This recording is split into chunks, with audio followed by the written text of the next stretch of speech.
Boa tarde, irmãs. Meu nome é Mileide, eu sou intercessora do Grupo Sementes de Amor e hoje eu vou falar sobre o livro Mulheres Sábias, baseado em Provérbios, e hoje a gente vai estudar o capítulo 7. A mulher sábia é experiente nas finanças. Então, eu vou fazer uma oração e aí eu vou começar o estudo. Senhor, que essa palavra que vai ser pronunciada agora possa alcançar os corações e que ela seja bênção na vida de todas as meninas que estão vendo, homens, mulheres, e que o Senhor possa chegar com a sua palavra no coração de cada um. Me use agora, é o que eu te peço e lhe agradeço, no nome santo de Jesus. Amém.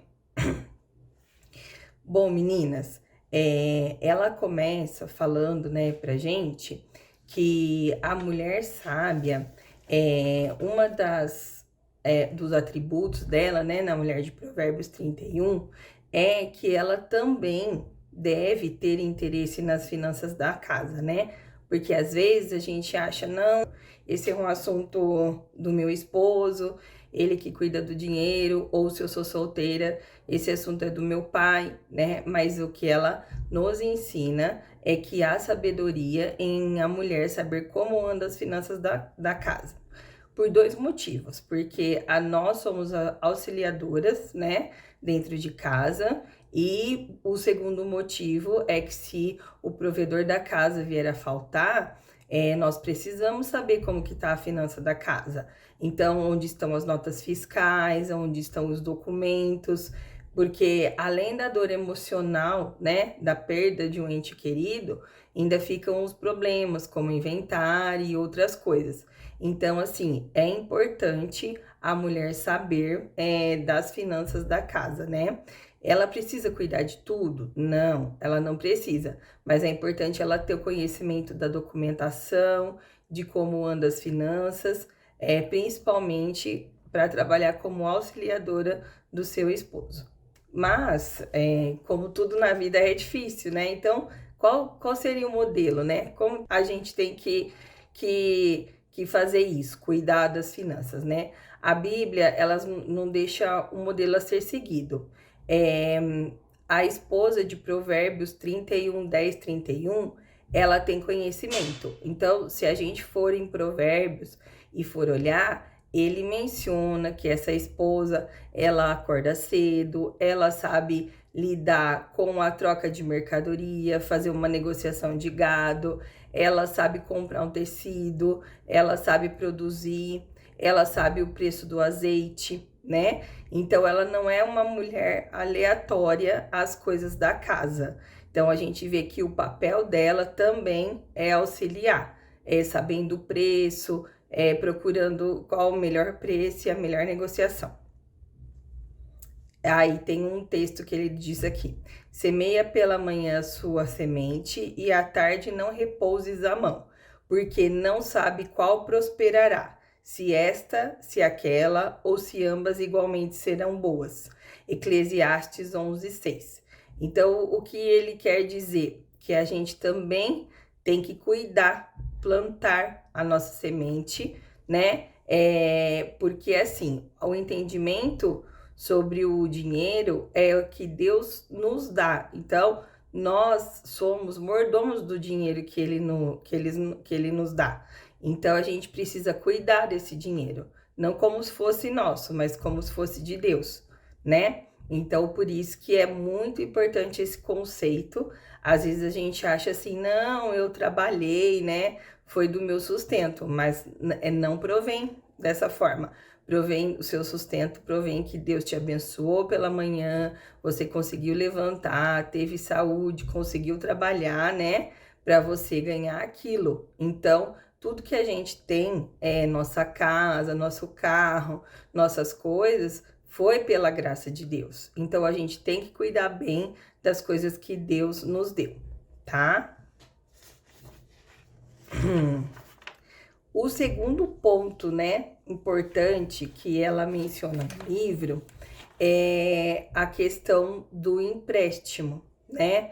Então ela menciona o poder da decisão, empréstimo, né? Por quê? Porque muitas vezes a gente fala assim, nossa, eu tô numa dificuldade financeira, porque a gente acabou gastando mais do que nós ganhamos. Então, assim, eu até aconselho aqui um conselho prático, se você não tem controle, pode ser uma cadernetinha simples, né? Você anota o que você ganha e você anota os seus gastos, porque dessa forma você vai começar a controlar. Porque às vezes a gente tem acesso hoje em dia, tá muito fácil o acesso ao crédito. Então o banco te dá um cartão, aí um outro banco também te dá um cartão e você tem acesso àquele crédito, mas não significa que tudo que você receba vai conseguir cobrir o limite que ele te deu. E aí, o que acontece? Você começa a gastar em um cartão, começa a gastar em outro, e aí a sua parcela fica maior do que você consegue pagar. E o banco, ele não perdoa, ele vai cobrar juros em cima de juros, de forma que aquela sua dívida vai ficar insustentável de pagar, né? Então, a gente vê, infelizmente, muitas pessoas caindo nessa armadilha, né, do crédito fácil, mas a gente tem crédito, mas a gente precisa saber se a gente tem condições de pagar aquela parcela. E aí, o que ela menciona? A pessoa que empresta, né, ela é escravo do que emprestou, porque você não tem mais liberdade, que aquele dinheiro não é seu. Então, a gente falou dos cartões, que é uma coisa muito comum hoje, né? Mas existe também outras modalidades de empréstimo, que às vezes a gente acaba colocando a nossa família, né, numa situação e essa situação talvez poderia ter sido evitada. Então, a gente pega o empréstimo, por exemplo, com um irmão nosso, né, de sangue. Só que você é irmã dele, mas o seu esposo não é. E o seu esposo vai se sentir incomodado de estar devendo. Então, você fica com aquela posição assim, poxa, mas agora se eu comprar algo a mais, o meu irmão vai falar, comprou tal coisa e não me pagou, né? Então, nesse sentido que ela fala pra gente tomar cuidado. Então, nos dois sentidos, de realmente a gente pegar um empréstimo para a compra de um carro, ou até uma máquina de lavar, que a gente precise muito, uma geladeira, mas que a gente faça as parcelas que caibam no nosso orçamento, né? E a segunda coisa também é pegar empréstimos com familiares, porque a gente fica preso a isso, né? E a gente tem que representar o nome de Jesus, né? E a honestidade é uma das marcas, né? Então a gente precisa fazer com que a nossa palavra ela seja correta. Se eu diz que é tal coisa, que vou pagar em tal dia, a minha palavra ela precisa ser respeitada, né? Então a gente precisa honrar com os nossos compromissos. Por isso que é muito importante a gente, antes de adquirir qualquer dívida, a gente pensar, refletir se a gente tem condições de pagar aquilo. E aí, muitas vezes, o que acontece é o seguinte, que a gente compra por impulso, né? Não por necessidade. Então, eu comprei um sapato por impulso, porque estava mais barato. Depois, eu comprei uma blusa por impulso, porque estava mais barato. E o que acontece? Toda a soma desses impulsos vai ficando uma coisa grande, uma parcela grande.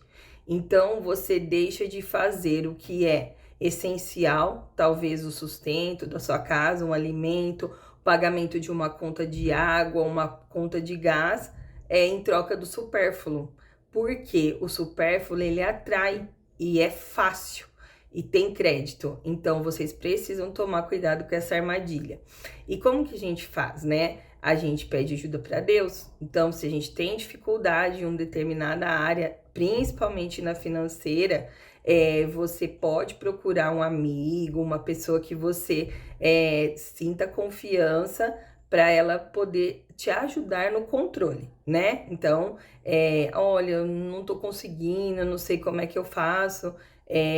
Então, você procura uma pessoa de confiança, que você realmente confie. E outra, você comece a policiar os seus passos. Então, todo dia na sua oração tem que ser incluso, Senhor, me conceda sabedoria nas finanças, porque o dinheiro que eu tenho é do Senhor, não é meu, e eu gostaria de gastá-lo de maneira correta, tá?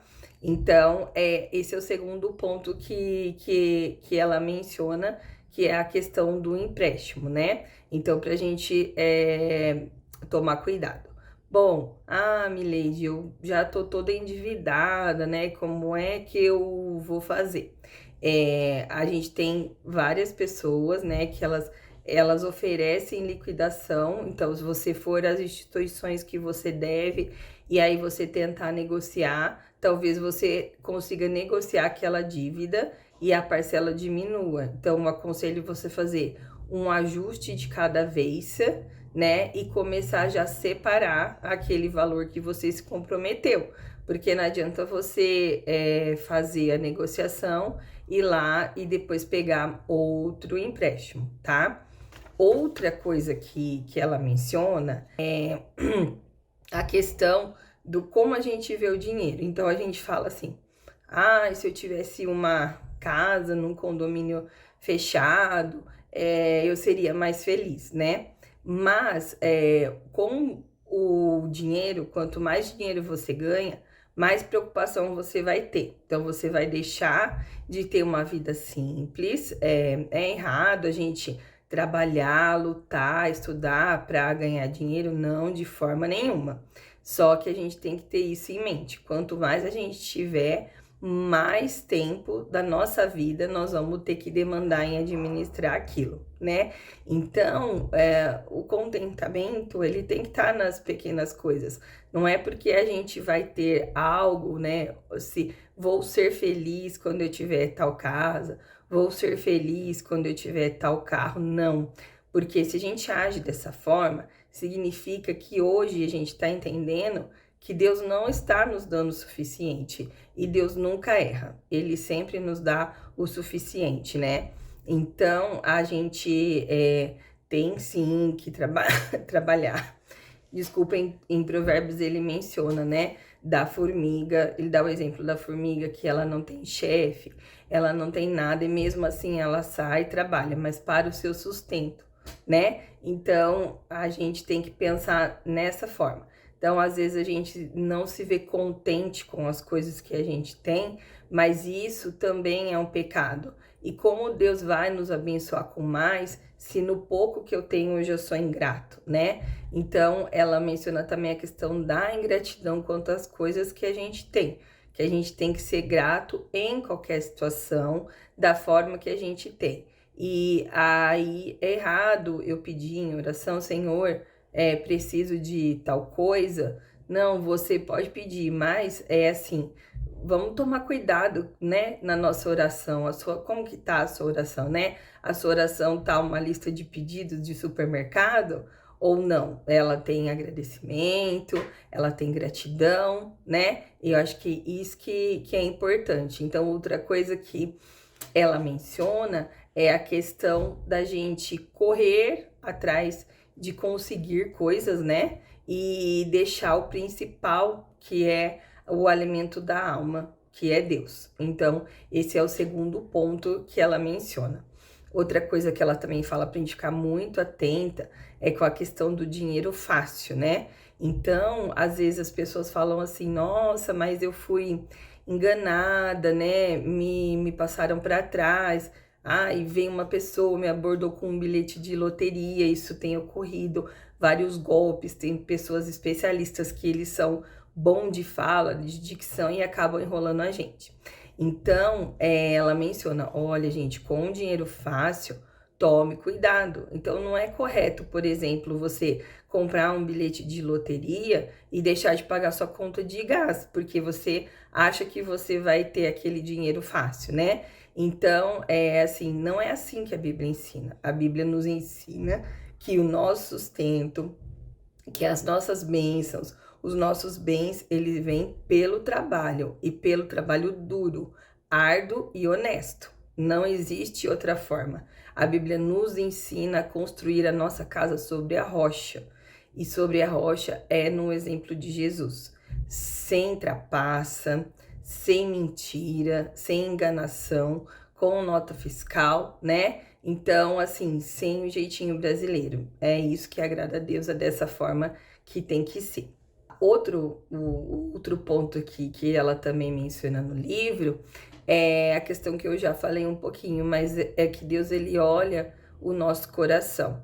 Então, a partir do momento que a gente começa a se preocupar demasiadamente em ganhar dinheiro, então, imagina um estudante que o pai incentivou, ele foi, fez uma faculdade, aí depois ele começou a fazer um estágio e esse trabalho dele começou a exigir que ele trabalhasse de sábado, domingo e feriado. Isso tirasse o tempo dele com Deus. O tempo de leitura bíblica, o tempo de ir ao domingo na igreja. E então ele tá fazendo algo ruim, né? Não, ele tá prejudicando a ele mesmo. A partir do momento que o relacionamento dele com Deus não está uniforme, não tem como o relacionamento com as pessoas estar bom, né? Então, Deus tem que ser a raiz do nosso coração. Tudo tem que estar firmado em Deus. Por quê? Porque Ele é soberano sobre todas as coisas, todas as coisas.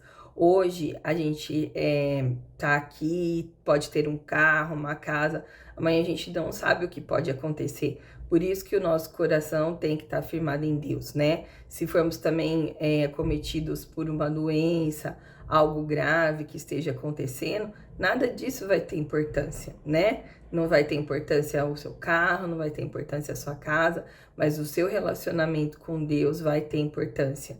Então, ela menciona isso, que Deus, ele olha para dentro do nosso coração. Então, que o nosso maior tesouro tem que estar em Deus, né? Então, onde está o seu tesouro, aí está seu coração.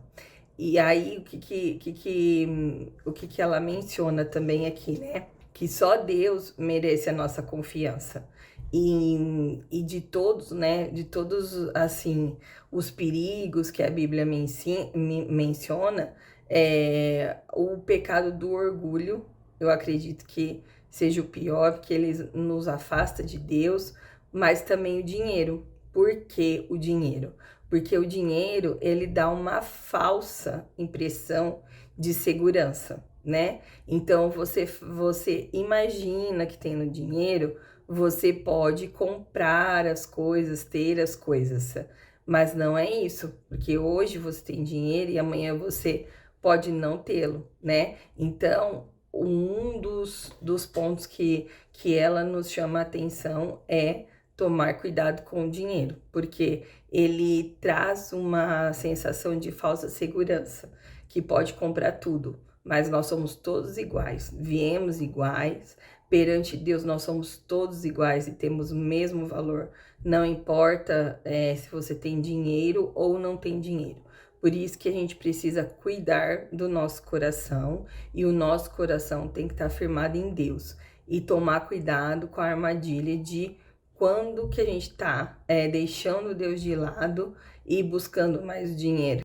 Devemos confiar em Deus, somente nele. Ele cuida das flores do campo e dos pássaros, assim como cuida de nós que somos feitos à sua imagem e semelhança. Olha que texto lindo, né? Se Deus cuida da sua criação, que mais nós, homens e mulheres que somos feitos à imagem e semelhança dele, né? Então, ele sabe tudo que a gente necessita e ele tá trabalhando em cada situação. Então, a gente talvez achar que não tem o que mereça é ingratidão, e Deus não se agrada disso. A boa notícia é que se mesmo hoje nos encontramos em dificuldades financeiras, né, causadas por nossas próprias decisões erradas, se reconhecermos esse nosso pecado, Deus pode restaurar qualquer situação, né? Deus nos permite passar por algumas dificuldades para nossa santificação e para que possamos aprender algo e nos tornemos mais parecidos com Jesus. E aí no final também ela menciona assim: os planos de Deus para nós são diferentes dos planos do mundo. Talvez o mundo fale, você precisa disso, você precisa daquilo, mas Deus sabe o que a gente realmente precisa. Não devemos usar o dinheiro como parâmetro para a escolha nas nossas vidas. Por exemplo, eu vou casar com aquele moço porque ele tem dinheiro, né? Ou, eu vou escolher um emprego, por exemplo, num lugar ilícito, né? Que possa mexer com jogos, porque eu ganho mais, né? Então, é assim, tome cuidado com as suas escolhas. Não importa como seja nosso passado ou presente nas finanças, mas o futuro pode ser governado pela sabedoria entregue a Deus de forma sincera todas suas dificuldades, através da oração, se derramando aos pés do Senhor, pedindo que Ele aponte onde está a sua dificuldade e conceda graça para corrigir esse problema na sua vida. E aí tem uma oração que ela fala, né, no final pra gente fazer, que é assim: afasta de mim a vaidade e a palavra mentirosa. Não me des nem a pobreza, nem a riqueza. Mantém-me do pão da minha porção de costume, para que, porventura, estando farto, não te negue e venha dizer: quem é o Senhor? Ou que, empobrecendo, não venha furtar e tome o nome de Deus em vão. Então, irmãs, eu acho que é essa mensagem que eu queria deixar para vocês. Não sei se todas têm um livro, e eu vou passar agora as perguntas e também vários textos de provérbios que ele menciona sobre o dinheiro, tá? E se vocês tiverem alguma dificuldade, pode procurar a Ana, ela entra em contato comigo, se vocês precisarem de algum auxílio, e eu acho que é isso. Então, vamos cuidar, né? A mulher sábia, ela também cuida do dinheiro, né? E a gente precisa tomar cuidado com o dinheiro, porque ele tem que ser uma bênção na nossa vida.